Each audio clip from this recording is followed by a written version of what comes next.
Drew here from Sales Playbook Builder. Just want to check in with you and share a story, share a couple stories actually, about my work as a sales growth specialist for a couple startups.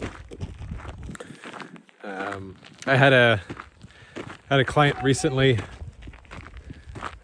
His name is Chad, and he's a successful founder, SaaS founder. They've been doing majority enterprise sales, and what they want to do is launch a mid-market product. And so we were working together on building out the sales playbook.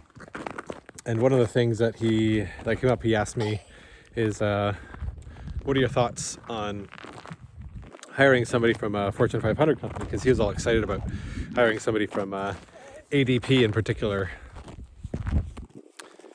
And I had to challenge that, because when you're a founder at a startup, hiring somebody from one of those big companies, not necessarily, you might think it's a great hire, but there's a bunch of things that you need to think about. So just want to talk a little bit about expectations versus reality for both you, the founder, and also for the salesperson. So when I was at 3M as a sales rep, I can remember walking into shops. Everybody knew who I was, knew the brand, knew our high quality, knew our innovation, knew our research. We had everything we needed as sales reps. We had a 90-day onboarding process. Talked to researchers, talked to customers, spent an entire week in a body shop actually. So we were selling body shop supplies, and part of the onboarding was literally me refinishing cars. I've never even thought about refinishing a car in my entire life, but I spent an entire week in a body shop to learn about our ideal customer. I just thought it was fun, but didn't realize the intent and the thought behind it. So these are the sorts of onboarding experience that these sales reps come to expect. And when they walk into a startup, if you're a first sales hire, then they probably won't get this sort of experience. There's a lot of founders that I work with, and Chad included, don't have this completely set up yet. And because there's a million things going on. So the expectations from the sales rep when they're joining this shiny, bright, new tech startup, SaaS startup, and they walk in, and the reality is that there is no onboarding, there is no training, there is no support for that sales rep.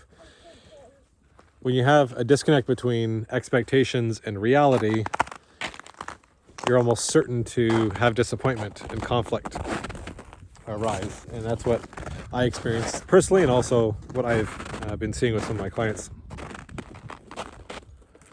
So good news is there's a way to fix that. There's a way to approach it as a startup, that you don't have to have a Fortune 500 onboarding process. But what you need to do is really set the expectations for your sales reps, so they know exactly what they're getting themselves into, and also think of your expectations from a founder's perspective. So if you're expecting to get the best talent in the marketplace, don't forget, it's my little guy back there, it's up for a nice hike. Don't forget that you're competing with all these other companies. So I want to let you know that there is ways to set those expectations, but make sure the expectations align with what your reality is. Now, if you're interested in learning more about onboarding new sales hires and training them, getting them up to speed, supporting them in their process, then feel free to join our Facebook group. There's a link in the comments below. Join our Facebook group with a bunch of other founders who are founder-led sales and looking to grow their dream team sales team from basically from scratch to 5. So join that, and we'll continue the conversation there. Happy building.